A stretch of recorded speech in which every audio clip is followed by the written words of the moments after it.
یہ 10ویں صدی کا زمانہ تھا جب اسلامی دنیا تاتاریوں کے حملوں کی زد میں تھی اور آنے والے سالوں میں بدترین چنگیزی جبر کے انتظار میں تھی۔ ایرانی دارالحکومت تہران سے 200 کلومیٹر دور صوبہ قازیون میں واقع الموت کے تنگ پہاڑوں پر حسن بن صباح نے ایسی دنیا بسانے کی منصوبہ بندی کی جہاں سے بیٹھ کر وہ اسلامی دنیا کی تباہی کے منصوبے تشکیل دے سکے۔ دودھ اور شہد کے چشموں سے مزین، سہولیات سے آراستہ حسن بن صباح کی یہ دنیا جنت کہلاتی تھی۔ اپنی اس خود ساختہ جنت کو حسن بن صباح نے نوجوانوں کو گمراہ کرنے اور اسلامی دنیا میں فساد پھیلانے کے لیے استعمال کیا۔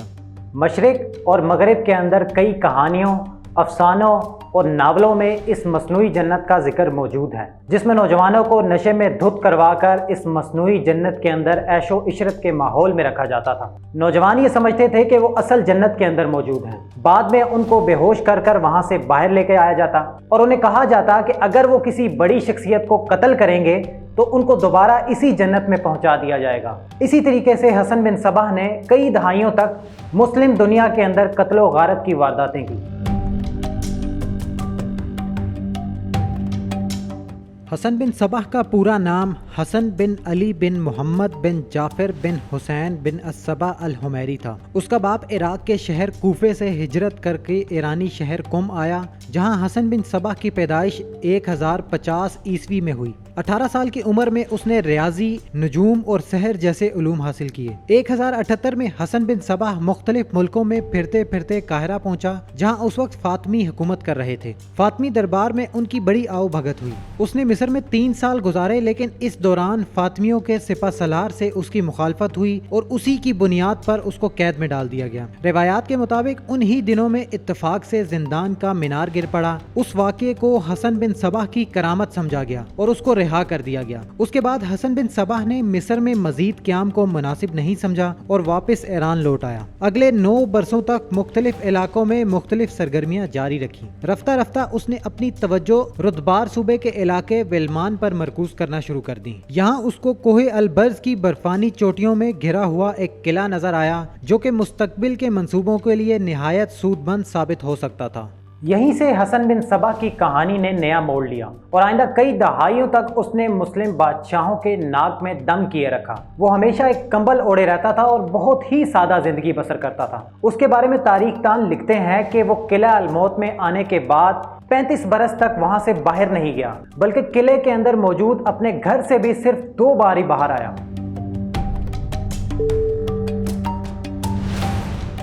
کوہ البرز پر واقع قلعہ حسن بن صباح کی نظروں میں تھا۔ اس نے ابتدائی طور پر اس مقام کے آس پاس رہنے والوں سے دوستی کی اور ان پر اپنے زہد و تقوی کا اثر ڈالا۔ روایات کے مطابق یہاں کے اکثر لوگ اس کے پیروکار ہو گئے تھے۔ اس قلعے کا مالک ایک سادہ لو علوی تھا۔ وہ ہمیشہ اس کے آس پاس بیٹھا رہتا اور اس سے برکت حاصل کرتا تھا۔ جب حسن بن صباح نے قلعہ اور ارد گرد کے لوگوں پر اپنی گرفت مضبوط کر لی تو وہ اس علوی کے پاس گیا اور اس سے کہا کہ تو قلعے سے نکل جا۔ علوی مسکرایا اور اسے دل لگی سمجھا، مگر حسن بن صباح نے اپنے چند غلاموں کو حکم دیا کہ علوی کو قلعے سے باہر نکال دیں۔ انہوں نے اس کے حکم کی تعمیل کی اور کچھ مال دے کر قلعے سے باہر نکال دیا۔ اب قلعے پر حسن بن صباح کا قبضہ ہو گیا اور اس قلعے کو مرکز بنا کر حسن بن صباح نے ساری مسلم دنیا میں اپنی سرگرمیاں تشکیل دی۔ حسن بن صباح کو اندازہ تھا کہ وہ بڑی بڑی مسلمان ریاستوں سے میدان میں مقابلہ نہیں کر سکتا، اس لیے اس نے ایک الگ ہی طریقہ اختیار کیا۔ اس نے فدائیوں کا ایک گروپ تیار کیا۔ فدائیوں میں بڑے بڑے ان پڑھ اور جاباز نوجوانوں کو شریک کیا جاتا تھا۔ انہیں صرف ہتھیار استعمال کرنے کا فن سکھایا جاتا تھا۔ یہ سپاہی حسن بن صباح کے حکم کو آنکھیں بند کر کے قبول کرتے۔ انہیں جس کے قتل کا اشارہ ہوتا اس کے پاس بھیس بدل کر جاتے اور اس کا کام تمام کر دیتے۔ حسن بن صباح نے اپنے فدائیوں کو قبضے میں رکھنے کے لیے مختلف حربے تیار کیے ہوئے تھے، جن میں ایک اس کی خود ساختہ جنت بھی شامل تھی۔ سب سے پہلے فدائیوں کو حشیش کا نشہ کروایا جاتا اور بے ہوش کرنے کے بعد مختلف راستوں سے اس مصنوعی جنت تک پہنچا دیا جاتا۔ جب یہ فدائی آنکھیں کھولتے تو اپنے آپ کو حوروں کے آغوش میں پاتے۔ اس مصنوعی جنت میں انہیں یہ محسوس ہوتا کہ وہ اصل میں جنت کے اندر موجود ہیں، جہاں ان کے لیے دودھ اور شہد کی مصنوعی نہریں بھی بہائی گئی تھی۔ انہیں ہر طرح کی آسائش وہاں پر حاصل تھی۔ اسی طریقے سے حسن بن صبا فدائیوں کے دماغ پر قبضہ کر لیتا اور اس کے بعد اس کے خونی کھیل کا آغاز ہوتا۔ انہی فدائیوں کے خنجروں نے بڑے بڑے لوگوں کو قتل کیا۔ انہی فدائیوں نے بعد میں سلجوق سلطنت کے سب سے طاقتور ترین وزیر نظام الملک کی بھی جان لی۔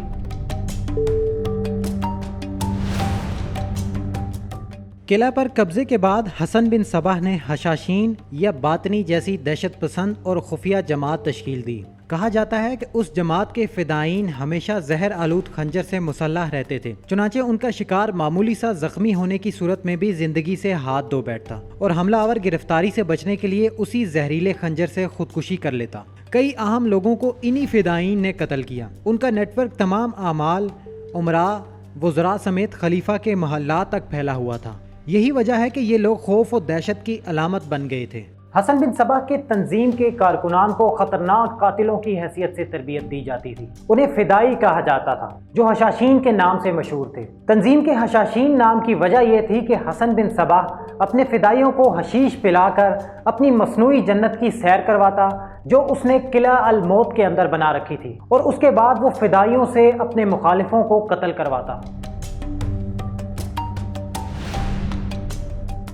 حسن بن صبا نے قلعہ الموت کے مرکز میں بیٹھ کر اپنے فدائیوں کے بلبوتے پر بدترین اور پرتشدد کارروائیاں سر انجام دیں۔ ان کی ان خفیہ کارروائیوں کا نشانہ سلجوق سلطنت اور بعد ازاں صلاح الدین ایوبی کی سلطنت بھی رہی۔ 10ویں صدی کے آخر میں جب حسن بن صبا نے قلعہ الموت پر قبضہ کیا تو سلجوق سلطان ملک شاہ نے اپنے دور افتادہ سرحدی علاقے چھن جانے کی خبر سن کر حسن بن صبا کی سرکوبی کے لیے 1092 میں ایک لشکر بھیجا، جس نے الموت کا محاصرہ کر لیا۔ لیکن 7000 فٹ کی بلندی پر واقع یہ قلعہ ناقابل تسخیر تھا۔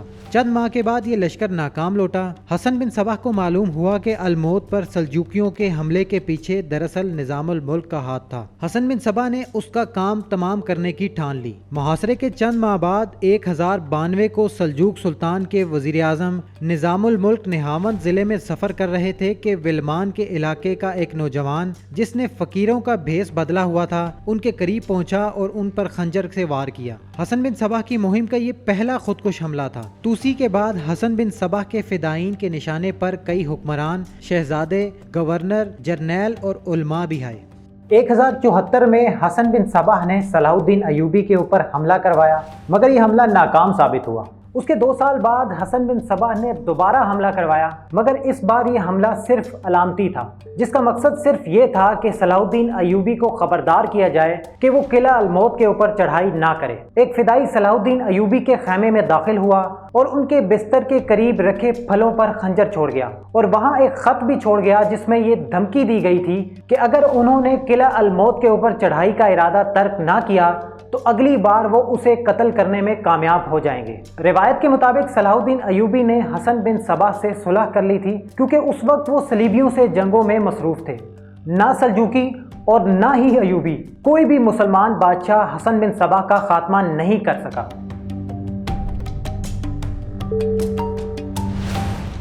مسلم دنیا پر دہشت کی علامت حسن بن صبا نے طویل عمر پائی۔ وہ اپنی تمام تر دہشت گردانہ سرگرمیوں کے باوجود کسی مسلمان بادشاہ کے ہاتھ نہیں آیا اور 74 سال کی عمر میں 1124 میں قلعہ الموت میں طبعی موت مرا۔ حسن بن صبا کی موت کے بعد اس کی تنظیم کی دہشت ختم نہیں ہوئی۔ اس کے بیٹے سمیت اس کے 7 جانشین آئے جو اسی قلعے میں بیٹھ کر اس غیر روایتی ریاست کو چلاتے رہے۔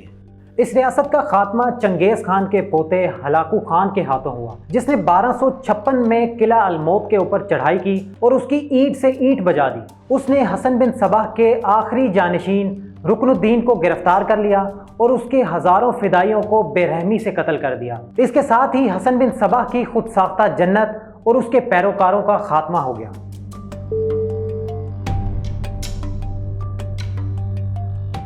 گزشتہ 2 دہائیوں سے پاکستان، افغانستان سمیت کئی ممالک میں خودکش حملہ آوروں کی لہر کے بعد حسن بن صبا کے نام کی بازگشت اکثر میڈیا میں سنی گئی اور جدید دور کے خودکش حملہ آوروں کو قلعہ الموت کے فدائیوں سے جوڑا گیا۔ میڈیا رپورٹس میں پاکستان کے قبائلی علاقوں میں ان جگہوں کی نشاندہی بھی کی گئی جہاں ان خودکش حملہ آوروں کو رکھا جاتا تھا اور تربیت دی جاتی تھی۔ یہ تمام چیزیں کئی صدیاں قبل حسن بن صبا کے طریقے سے ہی ملتی جلتی ہیں۔